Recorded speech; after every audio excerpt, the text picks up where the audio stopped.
está en la línea telefónica Renata Gómez, investigadora de Mexicanos contra la Corrupción y la Impunidad. Y es que vamos a hablar sobre una reciente investigación de Mexicanos, porque se detectan más irregularidades en las compras de gobierno y la caída de Compranet. Que Compranet, y no me dejarás mentir, Renata, se vio en sus inicios o se considera una herramienta que propicia la transparencia, precisamente para ser más nítidos, más sin tanto cuestionamiento, los concursos gubernamentales, por ejemplo. ¿Cómo estás, Renata? Buenas tardes. Hola, Soledad, buenas tardes. Muchas gracias por tenerme aquí. Gracias a ti, Renata. Cuéntanos de esta investigación de Mexicanos contra la Corrupción y la Impunidad, pero poniendo en contexto a la audiencia sobre lo que implica la caída de Compranet y las irregularidades que de alguna manera esto propicia en las compras de gobierno. Muchas gracias. Pues sí, en la entrega que publicamos el día de hoy, sobre el sitio permanente que tenemos en Mexicanos contra la Corrupción, llamado Nuestro Dinero, porque pues es dinero de la ciudadanía y para la ciudadanía. Revisamos ahora las compras del gobierno federal del tercer trimestre de este año, que son específicamente importantes justamente por la caída de Compranet, que si bien es la plataforma que tenemos como ciudadanía para conocer cómo está comprando el gobierno, en qué está usando nuestro dinero, qué contratos y qué proveedores son quienes están recibiendo el dinero de la ciudadanía mexicana. Fue del 15 de julio al 1 de agosto que esta plataforma de transparencia, que nos da acceso a la información, pero también permite a los proveedores hacer procedimientos de compra 100% vía electrónica con el gobierno, lo cual cierra espacios a la corrupción. Esta plataforma estuvo caída por 17 días. Y lo que encontramos distintas cosas en esta investigación, por ejemplo, que durante la caída de Compranet se identificaron contratos por 20 millones de pesos a la empresa del hijo de Manuel Bartlett, y esta misma empresa había sido inhabilitada en 2020, tuvo 2 inhabilitaciones, mismos que les revocaron el efecto de la inhabilitación un mes después de ser publicado en el Diario Oficial. Y esta empresa había sido acusada de irregularidades como sobrecostos o haber dado información falsa, específicamente en el sector salud. Porque, por este tema que sea sector salud, es que nos parece específicamente importante hacer el énfasis en decir por qué siguen malgastando nuestro dinero a una empresa que ya está documentada en distintas auditorías y en distintos procesos de investigaciones que tiene irregularidades en sus contratos con gobierno. Eso por un lado.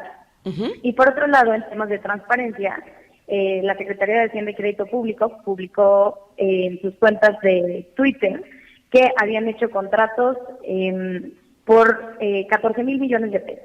Y cuando nosotros aquí en Mexicanos contra la Corrupción revisamos cómo se habían hecho esos contratos, o si había manera de identificarlos, durante el plazo que se cayó Compranet, encontramos que todavía hay un hueco de información donde nosotros únicamente encontramos contratos por 12,500 millones de pesos. Es decir, todavía tenemos 1,500 millones de pesos en contratos que no sabemos cómo se usaron, a qué proveedores se les dieron, qué bienes o servicios fue lo que adquirió el gobierno, y por parte de la Secretaría de Hacienda no hemos tenido ni un reporte oficial, ni nosotros a través de solicitudes de información, la información precisa de cuántos contratos se hicieron, quiénes fueron los proveedores, por qué montos, qué fue lo que se adquirió, por ejemplo.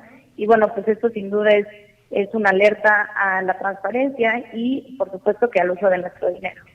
Renata, ¿qué se hubiera esperado como actitud transparente y correcta de parte del gobierno ante la caída de Compranet? ¿Que en ese lapso se suspendieran algunos procesos? ¿Eso hubiese sido lo correcto? Pues el problema aquí es que Hacienda sacó a través de distintos comunicados que las compras se iban a realizar presencialmente. Entonces ahí por un lado limitas muchísimo la competencia diciendo, bueno, tienes que estar físicamente en donde se vaya a realizar la compra, porque pues si no, no puedes competir, digamos, en una licitación, por ejemplo.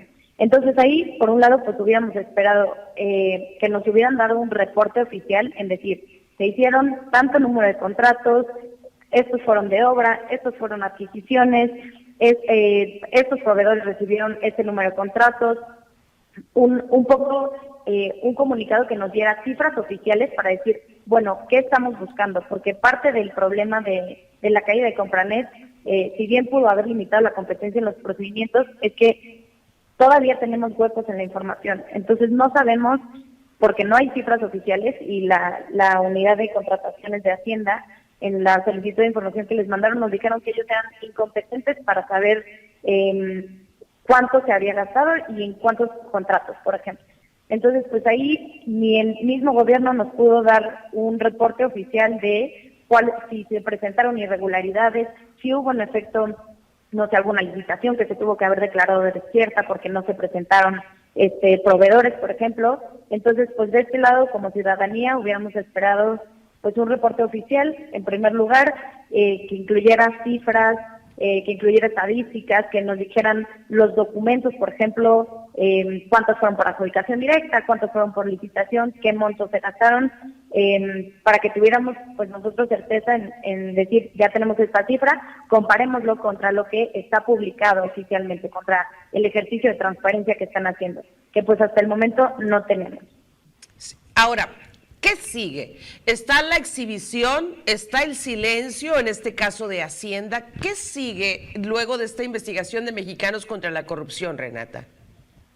Bueno, pues aquí nuestro objetivo realmente es demostrarle a la ciudadanía, demostrarle al gobierno lo importante que es tener un sistema de transparencia que no únicamente publique, sino que también verifique y revise para que se puedan mejorar las formas en que el gobierno gasta nuestro dinero. Hay muchísimos casos que encontramos donde incluso la captura de la información está mal. Por ejemplo, para el Instituto para devolver al pueblo lo robado, encontramos contratos que sumaban más de 31 mil millones de pesos. Ese es el presupuesto de todo Hacienda, ¿no? Entonces, pues ya una vez revisando contrato por contrato, encontramos que lo que era el precio total de un contrato que incluía varios proveedores, lo estaban registrando como el monto de cada uno de los proveedores.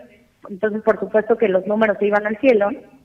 Y entonces, pues aquí es decir, a ver, sí tenemos transparencia, nos están diciendo qué contratos hay, pero están capturando mal la información. Hay otros errores que hemos documentado y encontrado también tanto en esta investigación como en la que sacamos hace un par de meses, en decir, necesitamos exigir como ciudadanía, como medios, que la información que se publique, tanto en documentos como en la información capturada, sea precisa y veraz, porque de otra manera, para el propio gobierno, para los mismos órganos internos de control, es muy difícil hacer un seguimiento de cómo se está gastando nuestro dinero y entonces poder decir, bueno, este proveedor está incumpliendo, esta dependencia está teniendo contratos con empresas que están documentadas con irregularidades en años anteriores. Sin esa información que sea precisa y revisada y monitoreada por la Secretaría de Hacienda y por la Función Pública, no hay manera para los mismos órganos internos de control de hacer un seguimiento del uso de nuestro dinero. Uh-huh. Bien. ¿Dónde podemos consultar toda esta investigación, Renata? Toda esta investigación la pueden consultar tanto en nuestras redes sociales, que es MXVS Corrupción, como en nuestra página contralacorrupción.mx/nuestro dinero. Excelente. Como siempre, agradezco muchísimo a Mexicanos contra la Corrupción y a ti en particular, Renata, por tener la amabilidad de respondernos. Muchas gracias. Muchas gracias a ustedes, bonito día. Igual para ustedes, gracias. Vamos, ahí tiene usted. Ahí está, ahí tiene usted la frialdad de los números y la realidad contra el discurso.